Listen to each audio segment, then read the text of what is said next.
Meus irmãos, nós vamos iniciar o nosso estudo bíblico dessa tarde. Vamos ler um texto um pouquinho mais extenso hoje, em Josué capítulo 22. Josué capítulo 22, a partir do versículo 10 até o versículo 34. Josué capítulo 22, de 10 a 34. A palavra do Senhor nos diz assim: Vindo eles para os limites pegados ao Jordão, na terra de Canaã, ali os filhos de Ruben, os filhos de Gade e a meia tribo de Manassés edificaram um altar junto ao Jordão, altar grande e vistoso.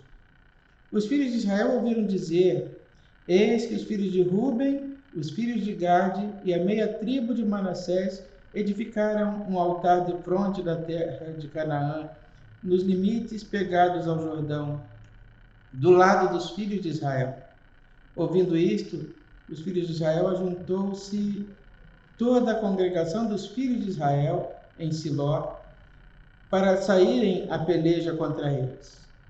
E aos filhos de Ruben, aos filhos de Gade e a meia tribo de Manassés enviaram filhos de Israel para a terra de Gileade, Finéias, filho de Eleazar, o sacerdote, e 10 príncipes com ele, de cada casa paterna, um príncipe de todas as tribos de Israel.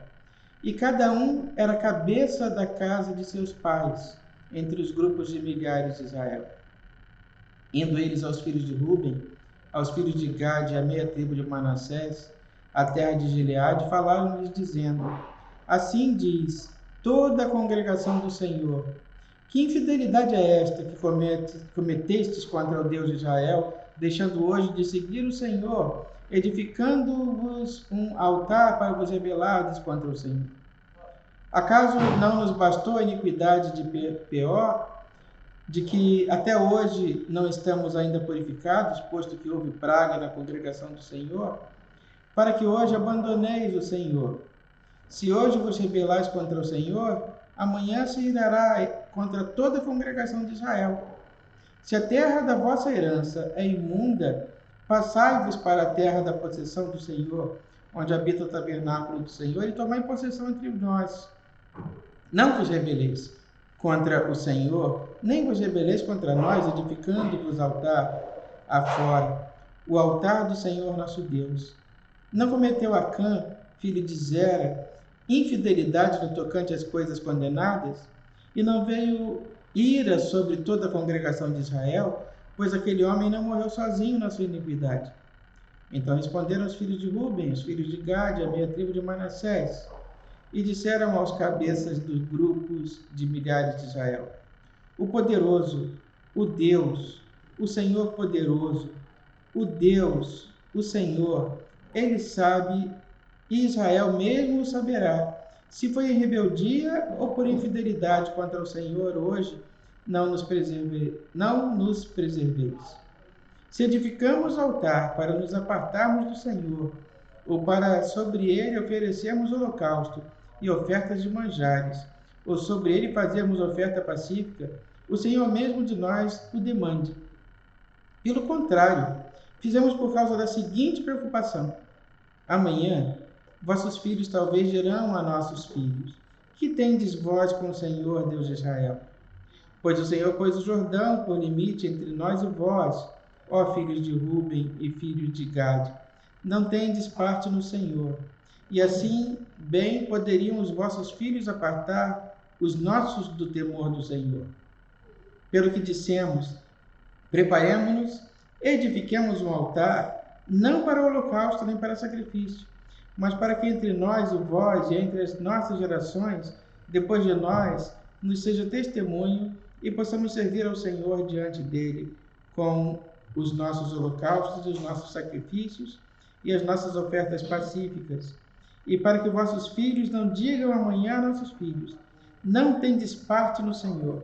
Pelo que dissemos: Quando suceder que amanhã assim nos digam a nós e às nossas gerações, então responderemos: Vede o modelo do altar do Senhor que fizeram nossos pais, não para holocausto, nem para sacrifício, mas para testemunho entre nós e vós. Longe de nós o rebelarmos contra o Senhor e deixarmos hoje de seguir o Senhor, edificando um altar para o holocausto, ofertas de manjares ou sacrifício, afora o altar do Senhor nosso Deus, que está perante o seu tabernáculo.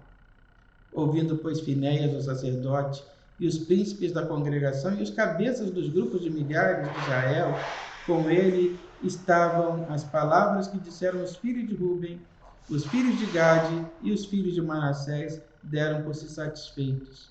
E disse Finéias, filho de Eleazar, o sacerdote, aos filhos de Ruben, aos filhos de Gade e aos filhos de Manassés: hoje sabemos que o Senhor está no meio de nós, porquanto não cometestes infidelidade contra o Senhor. Agora livraste os filhos de Israel da mão do Senhor. Finéias, filho do sacerdote Eleazar, e os príncipes, deixando os filhos de Ruben e os filhos de Gade, voltaram da terra de Gileade para a terra de Canaã, aos filhos de Israel, e deram-lhe conta de tudo. Com esta resposta, deram-se por satisfeitos os filhos de Israel, os quais bendisseram a Deus, e não falaram mais de subir a pelejar contra eles, para destruírem a terra em que habitavam os filhos de Ruben e os filhos de Gade. Os filhos de Ruben e os filhos de Gade clamaram o altar de testemunho, porque disseram: é um testemunho entre nós de que o Senhor é Deus. Meus irmãos, o texto começa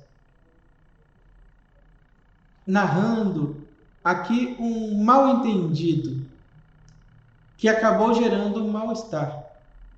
Quando da divisão das terras, 2,5 tribos, né? As tribos de Ruben, de Gade e a metade da tribo de Manassés receberam porção da terra do outro lado do Jordão, né? Então, o Jordão estava ali cruzando o território conquistado pelo povo de Deus, de maneira que a tribo de Ruben, a tribo de Gade e metade da tribo de Manassés receberam uma herança do outro lado do Jordão. Então, o que eles resolveram fazer? Vamos construir ali para nós um altar ao Senhor. Vamos construir um altar ao Senhor. E quando as demais tribos, o restante do povo de Deus, ficou sabendo que essas 2,5 tribos tinham edificado um altar ao Senhor, ficaram apavorados, ficaram desesperados e imaginaram: eles estão construindo um altar ao Senhor, o Senhor vai tomar isso por afronta, o Senhor vai pesar a mão contra nós, nós seremos todos punidos por este comportamento destas 2,5 tribos. Vamos até lá conversar com eles. Ali, meus irmãos, o texto da palavra do Senhor nos diz que eles conversaram, se entenderam,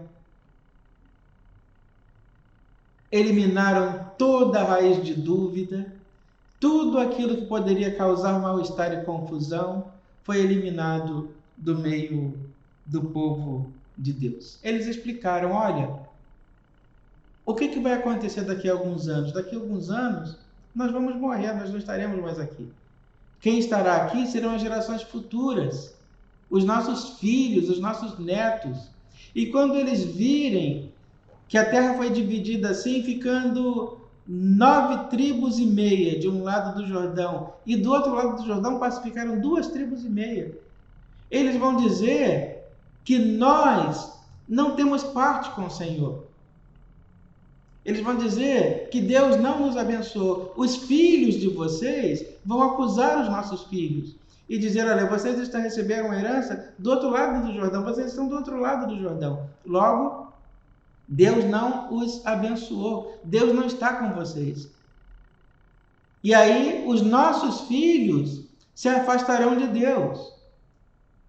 E eles levarão os seus filhos a se afastarem de Deus também. Então nós estamos aqui edificando um altar, não é um altar para oferecer sacrifício, não é um altar a nenhum Deus estranho, é apenas um altar para exaltar o nome do Senhor, para mostrar o quão Deus é poderoso e Ele, Deus, deu tanto terras a vocês de um lado do Jordão quanto deu a nós. Mas tudo isso é obra de Deus. Tudo que aconteceu na nossa vida é obra de Deus. Tudo que aconteceu na nossa vida são efeitos da graça divina na nossa vida e na vida de vocês também. E para que lá no futuro isso não sirva como, ou não cause um mal-estar, não cause dúvida no coração dos nossos filhos e dos seus filhos também, nós vamos aqui edificar esse altar, para dizer que aqui do nosso lado do Jordão está edificado o altar, porque o Deus que deu as terras a vocês de um lado do Jordão é o mesmo Deus que deu as terras a nós também. E ali eles se entenderam, meus irmãos, né? Ali eles se entenderam. Aquele altar, ao contrário do que deduziram as 9 tribos e meia, não era um altar para afrontar o nome do Senhor. Eles não haveriam de passar pelas coisas que passaram nos dias de Acã, né? E de outros líderes de Israel que provocaram a ira de Deus. Aquele altar não tinha o objetivo de provocar a ira de Deus, né? De deixar Deus irritado, de perturbar em nada o coração de Deus, mas na verdade, pelo contrário, era um altar para exaltar e glorificar o nome do Senhor, para que naquele altar o nome do Senhor fosse glorificado e exaltado. E aí eles chegaram então a esta conclusão, né? E diz o texto da palavra do Senhor, lá no versículo 33, com esta resposta deram-se por satisfeitos os filhos de Israel, os quais bendisseram a Deus, e não falaram mais de subir a pelejar contra eles, para destruírem a terra em que habitavam os filhos de Ruben e os filhos de Gade. Os filhos de Ruben e os filhos de Gade chamaram o altar de testemunho, porque disseram: é um testemunho entre nós de que o Senhor é Deus. Esse hábito ou esse gesto de dar um nome ao altar dava aquele lugar significado, dava aquele lugar importância, um significado todo especial, e dizer: olha, de fato, grandes coisas fez o Senhor por nós e por isso estamos alegres. Nesse texto, meus irmãos, nós vemos aqui o quão perigoso é tirar conclusões precipitadas. Deduzir ou tentar adivinhar a razão deste ou daquele comportamento na vida do outro, na vida do irmão. O que eles fazem aqui, meus irmãos, nada mais é, quando o coração tem dúvida, vamos esclarecer.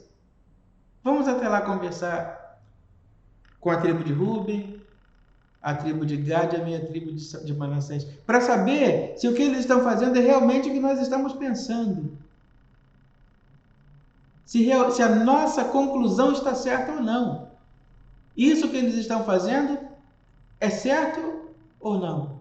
É o que nós estamos pensando ou não? Esse comportamento que eles estão tendo está certo ou não está?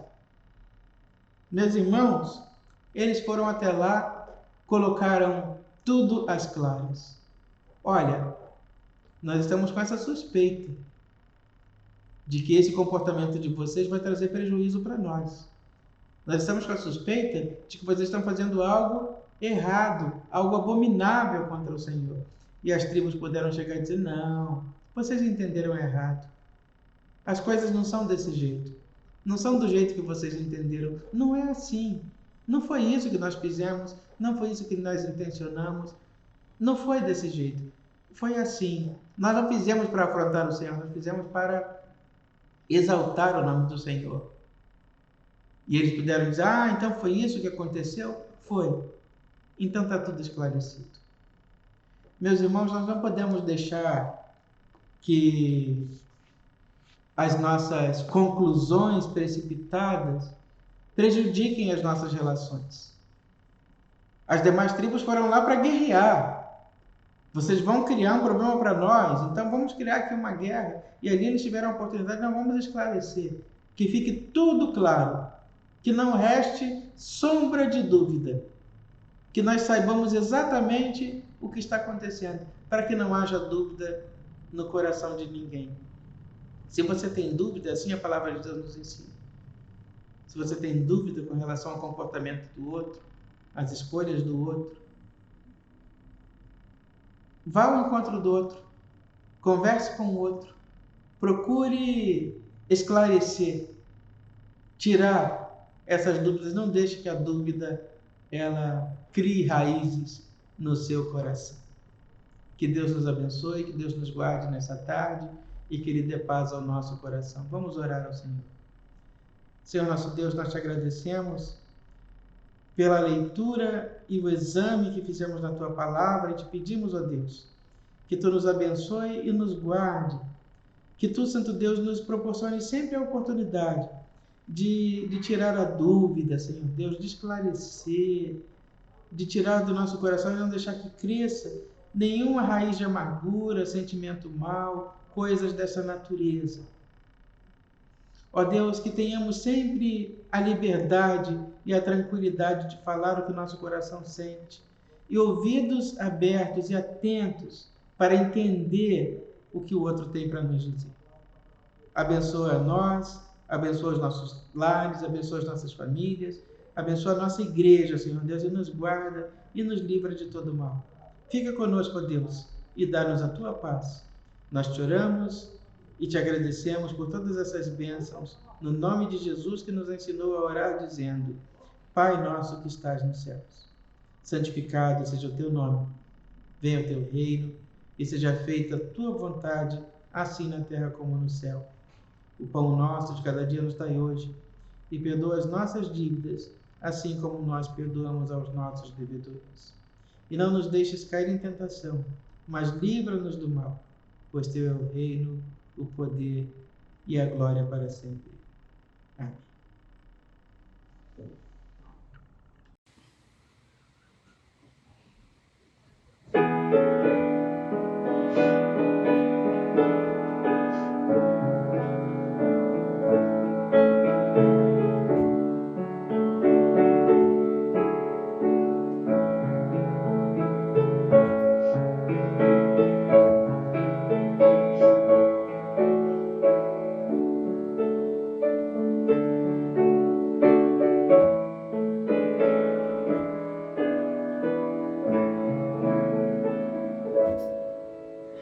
Rude cruz se erigiu, belo dia fugiu, como emblema de afronta e de dor. Mas eu amo essa cruz, porque nela Jesus deu a vida por mim.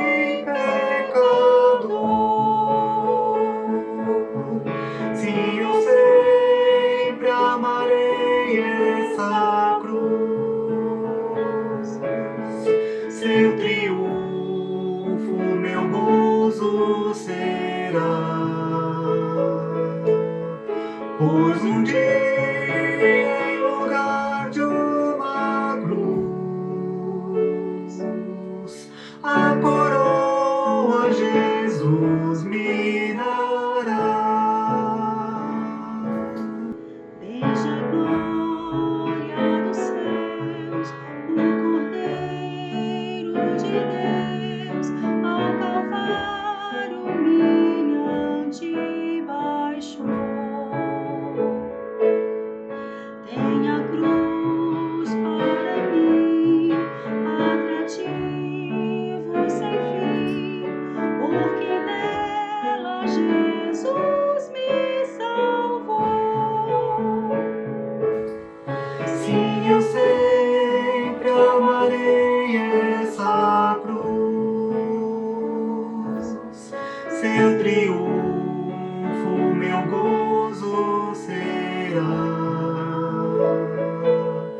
Pois um dia, em lugar de uma cruz,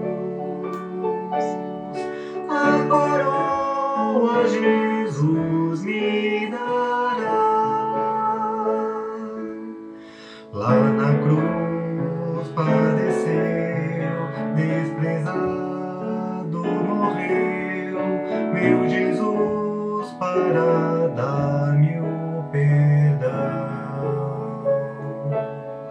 Dela agora provém para mim todo bem, tenho nela real salvação. Sim, eu sempre amarei essa cruz, seu triunfo, meu gozo será. Pois um dia, em lugar de uma cruz, a coroa Jesus me dará. Eu aqui com Jesus, a vergonha da cruz, quero sempre levar e sofrer.